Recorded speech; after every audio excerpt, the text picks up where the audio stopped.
Welcome to the J Spot Lounge, where insight meets ambiance.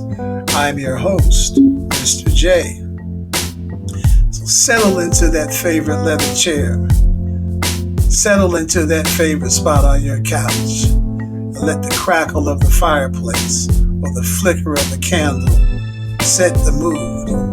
And if you're driving, slide that old moonroof back. Let the moon and the stars illuminate your cockpit and uncork your curiosity. This isn't your average commentary corner.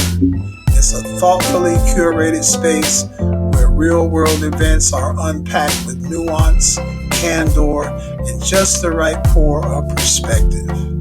Here, I don't just dissect headlines. I explore their ripple effects on our lives, communities, and the world at large.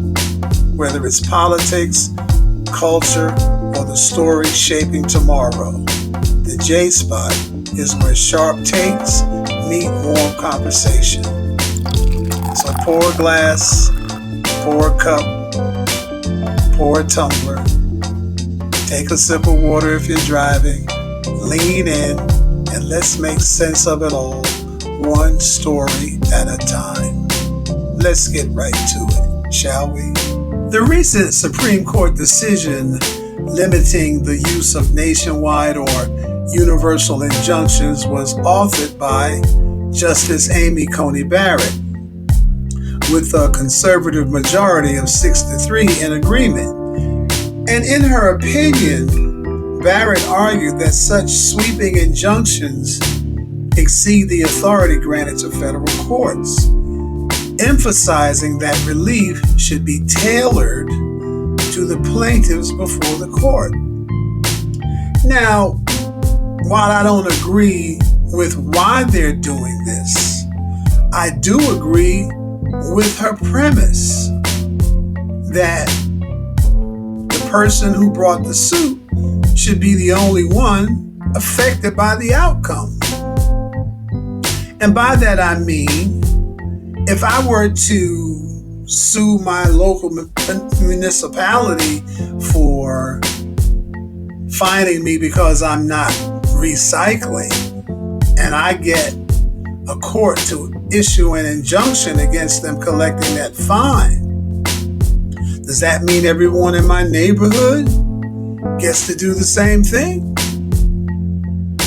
You know, it's a little bit of a stretch, but you get the gist of it, right? But the other thing about it is that this ruling basically says that a practice that federal judges have been engaging in. But we know why they're doing it. They're not doing it. They didn't rule this way because they believe that what they're saying is right.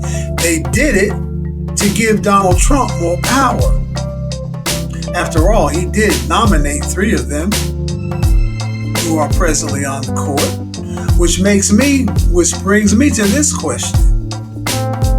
To this contemplation. I was always under the impression that presidents, when they took the oath, they swore to defend and uphold and defend the Constitution of the United States. Now, how is it now? Donald Trump comes along, takes that very oath, and now he wants to trample all over the Constitution because it doesn't fit his agenda. And we have a Supreme Court who, with not only this decision, but decisions past, are giving him unfettered power. And I also wonder if any of these justices on the Supreme Court who voted in favor of this denial of birthright citizenship, even though it's limited in its scope, whether they ever issued nationwide injunctions when they served on the lower court as judges. Now, while there's no direct evidence in the current reporting that any of them ever did so, it doesn't necessarily mean that they never issued broad injunctions. It may simply reflect the type of cases they handled or the legal norms at the time. And having said that, Justices Neil Gorsuch and Clarence Thomas have long expressed skepticism about nationwide injunctions, even before this ruling. Justice Thomas, for instance, questioned their legitimacy in earlier concurring opinions, arguing that these types of injunctions stretch judicial power beyond its constitutional limits. There's that word again, constitutional. So we ask ourselves, why was birthright citizenship established anyway?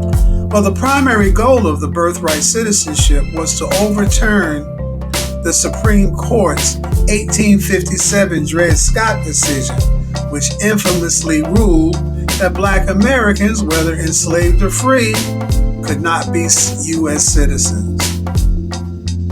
In addition to denying blacks legal rights and protections, within adding insult to injury, it reinforced white supremacy in law, I should say. Which to me is like, if you have to enshrine your superiority in law, that doesn't really say much about your superiority. It's tantamount to putting someone on their knees just to make yourself look taller. So after the Civil War, Congress sought to guarantee full citizenship to formerly enslaved people and their descendants. The result was the 14th Amendment, which was ratified in 1868, and it declared, quote, all persons born or naturalized in the United States and subject to the jurisdiction thereof are citizens of the United States, unquote. Now, 1868 was the year this was ratified. That's 157 years ago. Can we honestly say that in the last 157 years, blacks have been afforded legal rights and protections in this country? We can say, however, that white supremacy has been reinforced in law. Now, the clause itself, the 14th Amendment, enshrined in Latin jus soli, or right of the soil, into the Constitution, making citizenship a matter of birthplace as opposed to race or ancestry. Now, who was the 14th Amendment created for? First, it was created for formerly enslaved Black Americans, and it was designed to ensure that newly freed individuals and their children would be recognized as full citizens with equal rights under the law. Again, it's been 157 years. Can we honestly say that Black Americans have enjoyed equal rights under the law for the last 157 years? Then there are free Black Americans. These were the Black Americans who enjoyed their freedom during slavery and had long claimed citizenship, but their status was often denied or ignored. But the 14th Amendment made it indisputable. And then there are children of immigrants. And while the original intent focused on freed slaves, the language was overly broad. Lawmakers like Senator Jacob Howard clarified that it would apply to every other class of persons born in the United States, excluding only children of foreign diplomats or occupying armies. Now, foreign diplomats, of course, were only in the United States as representatives of their country from a political standpoint. And then, of course, occupying armies, well, it goes without saying why their children would not be considered U.S. citizens. But if you think about it, it would apply to every other class of persons born in the United States. And that includes Cubans, Venezuelans, Nicaraguans, Mexicans, Spaniards, Italians, Irishmen, Polish, whatever, you name it. Anyone that came to the United States after 1868, whether legal or not, if they birthed a child on the soil of the United States, that child was considered a United States citizen. But along comes Donald Trump, MAGA, and now that's even being questioned. And as I said, they're giving him unfettered power.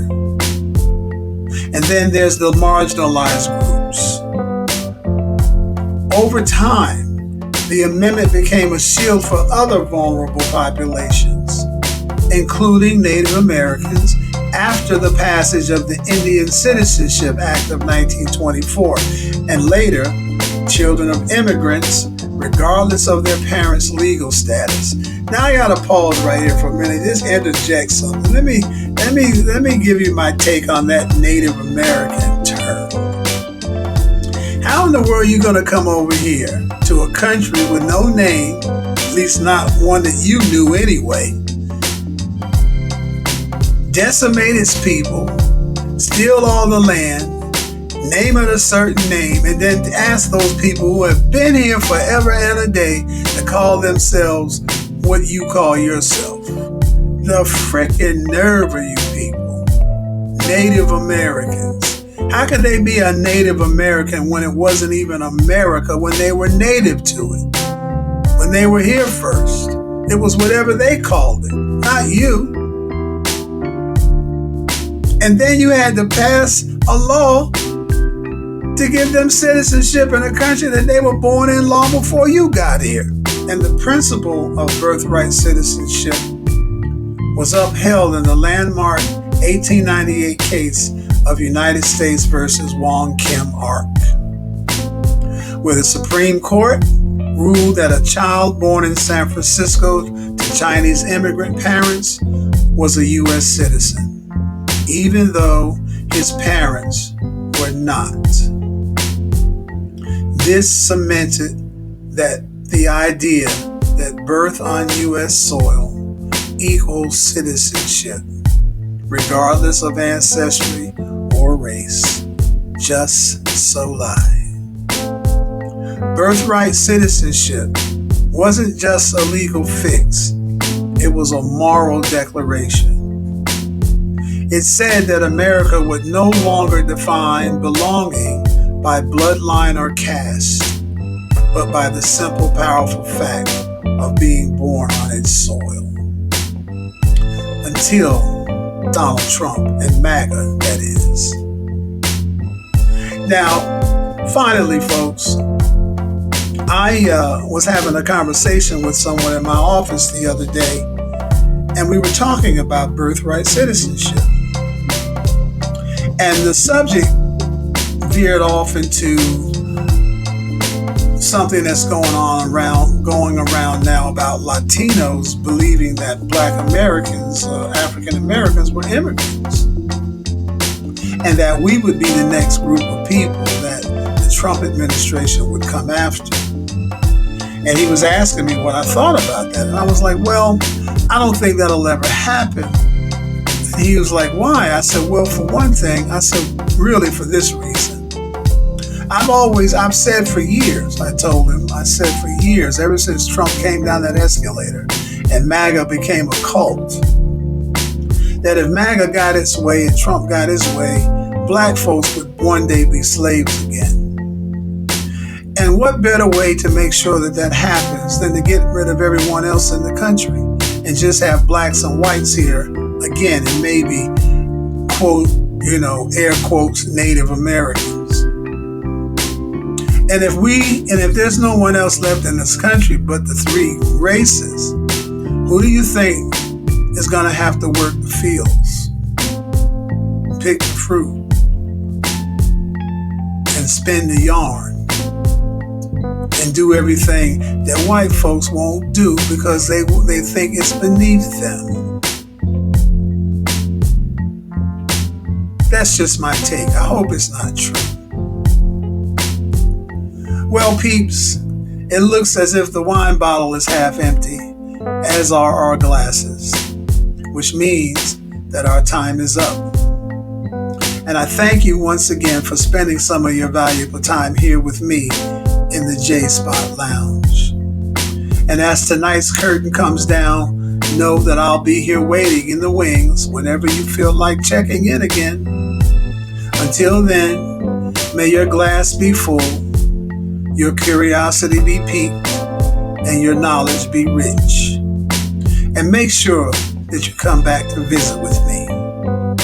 Peace.